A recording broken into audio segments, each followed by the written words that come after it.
Psalm 25, to you, O Lord, I lift up my soul. Oh my God, in you I trust. Let me not be put to shame.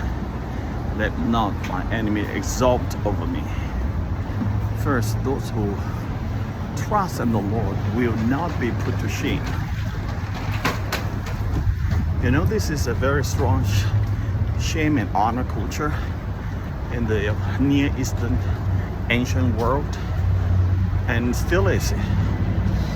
And it's sort of a biblical kind of a tradition, really. But this is the most powerful. They shall not be put to shame.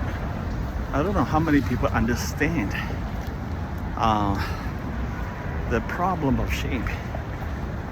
In the US, we have shame and honor too.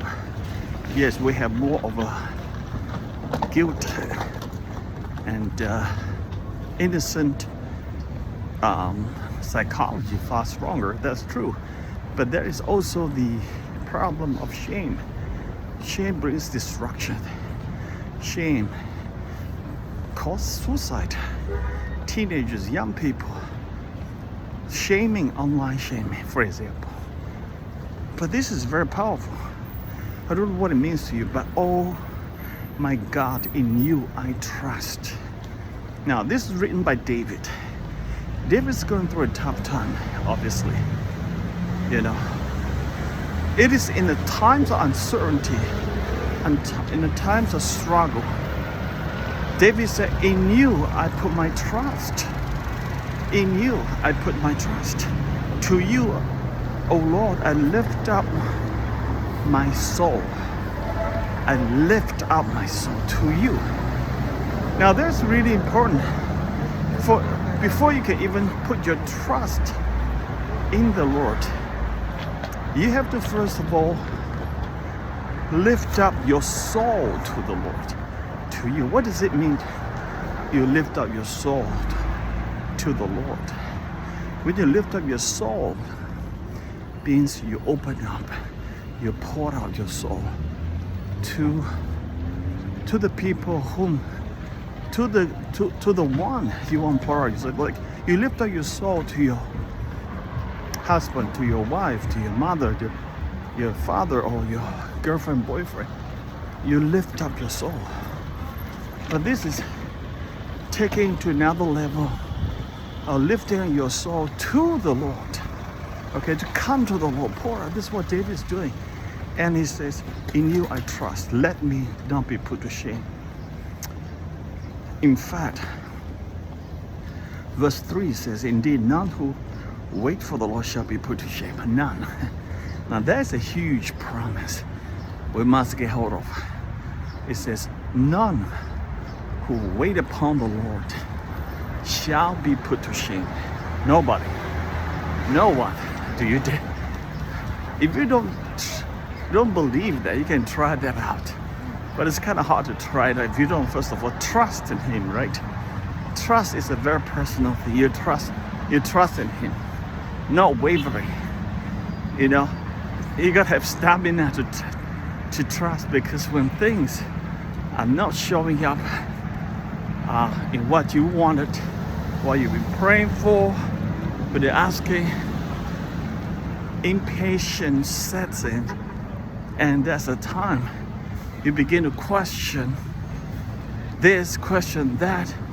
The more you question, the more that the little discontent begin to set in, and you may head into trouble. So the way to resolve this certainly is to read the Bible. Seriously. The way to overcome this anxiety, that uncertainty, that fear, that worries, anxieties, that angst in your soul is to read the Bible. Read the book of Psalms in particular.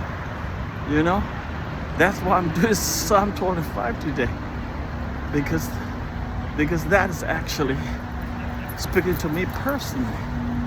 I need a personal word of the Lord. You know, so we are we are beings that have been wired in such a way that we need to connect with the Lord's promises, the Lord's word every day. It's not just going to be enough because you did it yesterday. I read Psalm 25 hundreds of times now by now, I think. You know? But that effect doesn't stay with me. I begin to waver as I wait longer and longer. So it is something that